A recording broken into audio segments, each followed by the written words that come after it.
Hi! In front of me is CUBOT R19, and today I would like to show you how you can change and customize theme of your keyboard on this smartphone. Firstly, access settings and scroll all the way down right away. Then choose System, Languages and Input, Virtual Keyboard and Gboard. Over here, go into Theme and tap on Show More to see all available ones. When you're ready, you can pick one of those images, tap on the best one for you.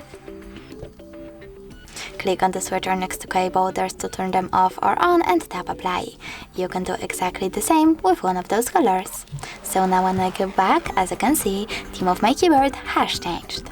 But you can also customize it by going into the same settings, but this time selecting this plus icon under my themes and tapping on the photo that you wish to set up, like that one. Now pinch it to scale. Come on. Pinch it to scale, drag it to move, and tap on Next. Then adjust brightness by swiping left or right, tap on Done, and click on this switcher next to keyboards to turn them off or on. Lastly, just Apply and simply go back. As you can see, theme of my keyboard was successfully customized. Thanks so much for watching. If you enjoyed this video, leave a like, comment, and subscribe. Bye!